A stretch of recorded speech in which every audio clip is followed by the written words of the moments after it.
Your cursor is hovering over the chart, but you're not really seeing the candlesticks anymore. You're staring through the screen, replaying the last 2 weeks in your head. The equity curve that used to slope up is now bent downward. 3 red days in a row. That one stupid, impulsive entry that wiped out a month of work. The stop loss you moved just this once that turned a small paper cut into a full-blown drawdown. And this quiet little thought creeps in. Did I just lose everything I've worked for? Am I back at square one? If that's you right now, I want you to breathe and stay with me. Because what feels like the end of your progress is almost always the beginning of your actual growth as a trader. Every market wizard, every disciplined system trader, every reformed gambler who finally made it through, they've all had this exact moment. The difference is not that they avoided it. The difference is what they did with it. This isn't going to be a hype video. Most traders lose money. That's the reality. Trading is risky. You can lose your entire account if you ignore risk. Nothing here is financial advice, and past patterns on your charts don't guarantee future results. But risk management is survival. And today we're going to rebuild the way you see losing all your progress, so it becomes the moment you stop trading like a victim and started trading like a professional. Let's start with the hardest truth to swallow. You haven't lost your progress. You've lost capital. You've lost confidence. You've lost some clean P&L on the chart. But progress isn't your account balance. Progress is the change in how you think, how you execute, and how you respond when the market hits you in the mouth. Mark Douglas hammers this in The Disciplined Trader. The market's job is to show you who you really are under uncertainty. Your job is to stop taking that personally and start treating it as information. Right now your brain is in survival mode. Red positions spike cortisol. Big swings in unrealized P&L give you dopamine hits when you're green and withdrawal when you give it back. When you think you've lost everything, your nervous system reads that as danger. That's why you feel that tight chest, that urge to win it all back on one perfect setup, that temptation to double your position size on the next breakout. That isn't you being dumb, that's your biology trying to escape pain as fast as possible. But here's the trading paradox. The more urgently you try to escape the pain of your drawdown, the deeper you usually dig it. The more you chase the market, the more it punishes you. The more you focus on your P&L, the worse your decision-making becomes. Douglas in Trading in the Zone calls this the trap of outcome attachment. When your identity is tied to the next trade's result, probability thinking dies, and your edge dies with it. So step 1 is not to fix your strategy. Step 1 is to interrupt the revenge loop. You cannot heal a mind that's still trying to get even. Close the platform if you have to. Reduce your size to the absolute minimum, or go flat. This is not weakness. This is the same logic a casino uses. When volatility in their risk profile spikes, they tighten limits and protect the house. Trade like a casino, not like the gambler on tilt. Now, once you're out of live danger, we do the part almost no one actually does. We treat the last few weeks like data, not a verdict on your worth, not proof that you suck at trading. Data. Brett Steenbarg calls this shifting from self-focus to market focus. Most losing traders obsess over, why do I always do this? Elite traders obsess over, what exactly just happened and when does it tend to happen? Pull up your journal. If you don't have one, this is where your real progress starts. Export your trades. Mark each position. Entry, exit, stop loss placement, time frame, setup type, emotional state when you entered, and what happened right before you broke your rules. You're looking for behavioural patterns, not just chart patterns. Do you increase your size right after a winner because the dopamine of a green day makes you feel invincible? Do you remove your stop loss after 2 small losses because your brain wants to avoid the pain of a third? Do you keep trading past your planned 2 or 3 trades per session because boredom feels worse than loss, like Steenbarger talks about? That's over-trading compulsion. That's a trading-specific bias. Here's a simple rule from the pros that almost no one follows. Your big drawdown almost never comes from a bad strategy. It comes from a small list of repeatable behaviours, a few days where you broke your own risk parameters, a handful of emotional decisions that erased weeks of solid execution. Strip those out, and your equity curve usually looks completely different. That isn't positive thinking. That's math and journaling. Now I want to introduce you to Marcus, not the perfect trader, not the guru. Marcus is the reformed gambler archetype. When he started, he blew up 3 accounts in 2 years. Every time he had a good month, he'd crank up the size, remove the stop loss, just this once, and give it all back in a single afternoon when volatility hit. Every time he did that, he told himself the same story you might be telling yourself right now. I just ruined everything. I have no discipline. I'm back at zero. But here's what actually changed Marcus from gambler to risk manager. After the 3rd blow-up, instead of running back into the market, he did something that feels unnatural to traders craving action. He stopped trading live for 30 days. He printed his charts. He printed his trade history. He wrote next to every large loss. Was this my setup? Did I follow my stop loss? Was this in my trading plan? He discovered something wild. His system wasn't the problem. His worst days came only when 3 conditions lined up. He traded outside his session window, he increased his size after being annoyed at missing a move, and he entered without a full candle, close on his time frame because he didn't want to miss it. That was his pattern. That was his kryptonite. And once he saw it clearly, he created a non-negotiable rule.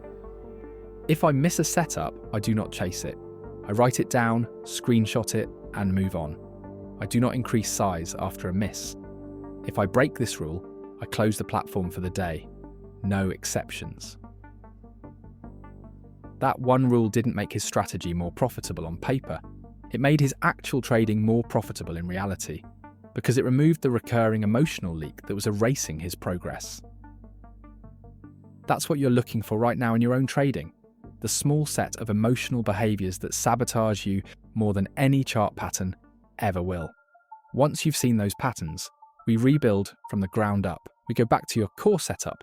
Forget the fancy indicators and the 10 different timeframes. What is the one clean setup you understand best? Maybe it's a pullback to the 20 EMA on the 5-minute, with confirmation from the 1-hour trend. Maybe it's a support resistance breakout on the daily, with a tight intraday entry. Go back and find the trades where you actually executed this well. Ask, what was my position size relative to my account? Where was my stop loss in relation to structure, not my feelings? What was my risk jux reward on those trades? How many trades per session was I taking when I was at my best? This is you rebuilding your foundation, like the Way to Trade talks about, a systematic, rule-based edge you can execute mechanically. The goal after a lost progress phase is not to make back the money, it's to restore your identity as someone who can follow a process under pressure. Your brain needs fresh evidence. I can take a clean setup with defined risk and follow my plan. That's how you quiet the panic. And for a while you do this small, tiny positions, or even pure paper trading if your emotions are still raw. Remember the trading paradox. The best trades often feel the most uncomfortable, and the worst decisions feel emotionally relieving in the moment. Moving a stop loss feels good right now because you avoid the pain of being wrong. Cutting a winner early feels safe because you locked it in. But over hundreds of trades, that comfort is exactly what destroys your equity curve. So we flip the script. You start celebrating discomfort when it's aligned with your plan. You held to your stop loss and took the hit. Win. You let your take profit target get hit instead of bailing at the first pullback. Win. You closed the platform after 2 planned trades, even though your dopamine system was screaming for just one more. Huge win. That's training your brain to associate reward with discipline, not with random P&L spikes. This is where the neuroscience layer matters. When you journal, don't just write 250, dumb loss. Write what you felt in your body. Heart racing when the position went red? That's cortisol. Urge to hit the mouse and move the stop? That's your amygdala trying to run from pain. You're not a weak trader. You're a human running ancestral survival code in a modern market that doesn't care about your emotions. Most traders try to out-willpower their biology. The pros design rules and routines that respect it. That's why after a big drawdown you should have non-market recovery rules. Sleep, movement, meditation, time away from screens, social connection. You can't day trade like a sniper on 3 hours of sleep and 2 energy drinks. and then blame the strategy when you tilt. Trading psychology 2. 0 is very clear. Performance is state dependent. Your mental state is a variable in your edge. Treat it like one. Now we zoom out. Right now your mind is glued to this one losing streak, this one drawdown, this one month. But trading is a sample size game. Any single setup, any single week, is just one line in a much bigger data set. Market wizards are full of stories of traders who had brutal, humiliating months. And those same months became the turning points in their careers because they finally respected risk. They finally accepted that risk management is survival, not some boring side note. So, practically, what do you do from here? Here's your action plan. Step 1. Step back. You do not fix this by forcing the next trade. Take at least a day, ideally several sessions, away from live risk. Let your nervous system cool down. You're not falling behind. The market will open again tomorrow, and next week, and next year. Step 2. Review without drama. Print or export the last 20-50 trades. Mark everyone where you broke your rules, moved a stop loss, added to a losing position, traded outside your planned session, bumped size impulsively, or took a setup that wasn't clearly defined. Circle the ones that caused the majority of the damage. Accept them fully. Don't justify them. Don't blame the market, the news, the algo, or the stop hunt. Own them. Step 3. Identify your top 2 destructive behaviours, not 10. 2. Maybe it's revenge trading after a loss. Maybe it's overtrading when you're bored. Maybe it's taking every tiny wiggle on the 1 minute instead of waiting for your higher time frame level. Write 2 new rules that directly target those behaviours. Make them binary and measurable. After 2 trades, I'm done for the session. I never increase size after a winning streak. If I move a stop loss once, I stop trading for the day. Step 4. Rebuild on reduced size or in simulation. For the next 20-30 trades, your KPI is not dollars, it's rule adherence. Sido, did you respect your stop loss? Did you avoid your 2 destructive behaviours? Did you only take your A+ setup? Track this. Give yourself a 0 to your 100% execution score. Your edge doesn't come from hoping, it comes from stacking high execution decisions over time. Step 5. Realign with a long-term view. Set goals that are process-based, not P&L-based. By the end of this quarter, I will have 100 fully journaled trades following my rules, is a goal you control. I want to make $10,000, is a hope you can't. And every time your brain screams, I've lost all my progress, you counter it with the truth. I've gained data, I've gained experience, and I'm using it. Finally, understand this. Feeling like you've lost everything is not proof that you're done. It's usually proof that you're finally seeing what actually needs to change. Most traders never get that far.